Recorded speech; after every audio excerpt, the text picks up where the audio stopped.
It's the Cavaliers Basketball Club Podcast. It's basketball time at the Cube. Love picks up Curry. Kyrie Irving from downtown. Up for the layup. Oh, blocked by James. It's over. The 52-year drought is over. The Cavaliers have won the NBA championship. Cleveland, this is for you. Sexton works on Irving. He knocks it down. He check time. Allen to Garland, 1 second left from midcourt. Strongest goal. Oh, what a rejection by Mobley. And he throws the hammer down.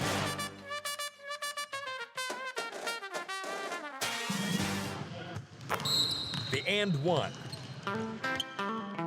It's the NBA lottery, and we thought we'd do a quick special edition episode to give you our immediate reactions. Me first. That was over quick. How about you? Yeah, that was over quick. The draft is always a fun night. I'm actually happy that we are picking at 14. What did you think about Verjao being there? Symbolic.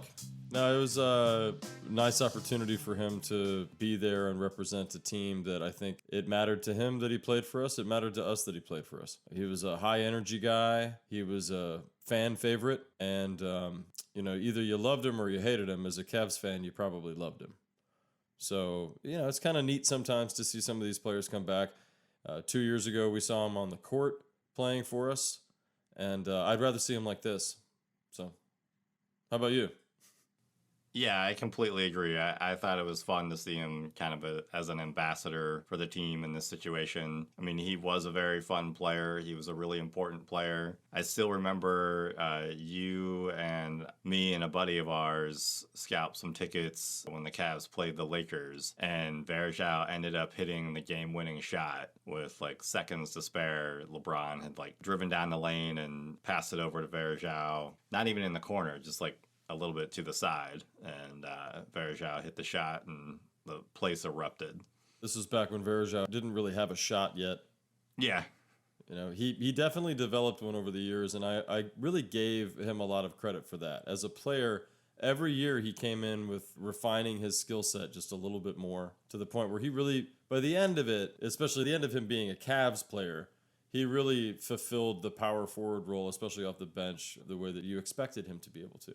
I feel bad that tonight he was there for really no reason at all. He could have Skyped in, because this was almost a foregone conclusion with a 99.7% chance of staying at 14. So Yeah, he got some FaceTime. Right. That being said, we're still at 14. We talked a little bit about that last episode. What do we think about that? I mean, how did it transpire? Do we care about the other teams and what picks they have? It'll be interesting to see how some of the mock drafts kind of revamp, just because I know the orders switched a little bit with Orlando being the number one overall. And they haven't had the number one overall pick since Dwight Howard. I don't really know if they technically need a center again, but they'll probably obviously go best player available. In my mind, I was, like we mentioned, it was sudden, but I'm actually happy that we're at 14, kind of just by what you and I have been mentioning with this is a really deep draft. So I'm seeing in a lot of mocks many different types of players possibly going to the Cavaliers. And I'm kind of glad that it is still a pick. We could have jumped all the way up into the top 5 if we weren't at 14, the way that the lottery works. And I would have found that exciting, but I think the team might have found that a little difficult to manage, because they would have potentially had another really high level or a high number pick that they would have to bring in, and there's expectations of starting and all these other things, right, for these young players. So at 14, I'm just happy that we'll get a really, hopefully, a good solid player who can establish a role and be brought along a little bit more slowly. And that way we're not dealing with too many egos, per se, is kind of what I'm getting at. I misspoke, actually. We had a 2.4% chance of going to a different pick. So not quite 99.7. Yeah. I understood where you're coming from.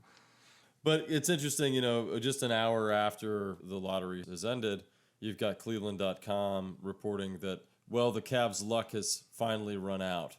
These headlines are just ridiculously stupid. Because our luck ran out 2 years ago or 3 years ago, 4 years ago when Kevin Love couldn't stay healthy and LeBron left, and we've been kind of reeling ever since. And as far as how this last season went, it was a disappointment because our luck had run out.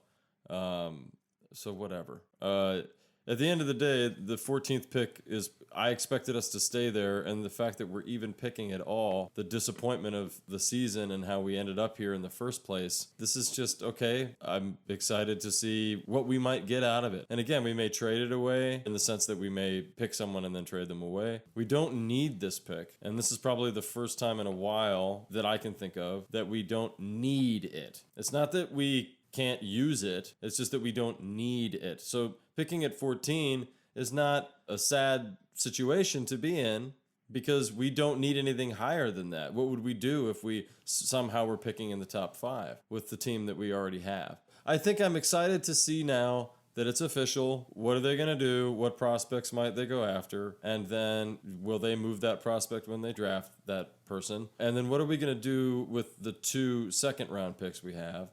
Because I'm interested in a particular player. It's Isaiah Mobley. I really don't care about this draft other than the possibility that the Cavs could pick up Evan's brother. And I'm excited about that possibility because we've seen this before. The Morris twins and the Lopez brothers, we've seen brothers play together in the league before. You've got a real opportunity here to bring in Evan's right hand, a person that he has been training with and playing with since adolescence. And from everything I read leading into the draft last year, what's exciting about him is that he comes from a basketball family. He's an amazing specimen because he just comes from that stock. And Isaiah isn't touted to be what Evan is, but I think them together could be something special. You don't need him to do any more than just come off the bench. And hell, even in the first season, you don't need him to do more than just be a contributor whenever and be there in support of his brother. See if we can bring this guy along and make him something that when they're out on the court together, instinctually you would think they could play blindfolded. They'd be out there knowing exactly where the other person is at all times. So I'm excited about what we might choose later in the draft because he's like number 17 out of 20 power forwards projected to go in the draft. And so he could easily fall to us in the second round.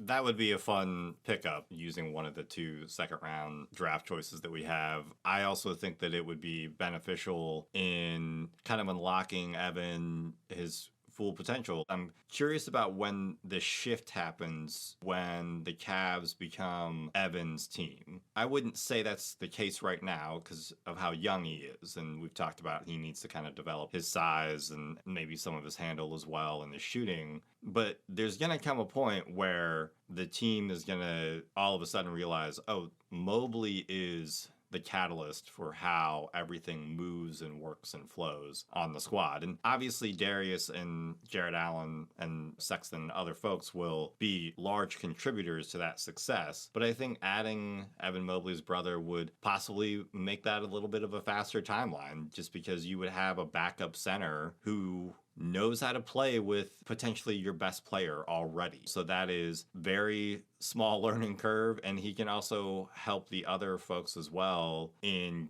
making sure that Evan is comfortable on the floor with them. I'm curious to see what Kobe Altman does. He has obviously a very difficult job, but depending on who he goes after in the offseason, like what we've mentioned, and what types of players that he has to try to pursue in the offseason, this team is either going to get quote-unquote backup point guard and or they would get a wing type of player with this 14 overall pick. And part of that, I think, why that would happen is if Kobe Altman just doesn't feel like the free agent possibilities or the trade market out there would just, if there's nothing out there for the Cavs to really get that's of value, where I think the 14 overall pick helps the team, it relieves some of that pressure for Altman. So he understands, I know that I can get this backup point guard and I'll pursue a wing in the draft, or vice versa. I think that that's something that the team needs, but you're right. They don't need a player to come in and be a full-time starter right away, which is exciting because they need a guy who understands how to play basketball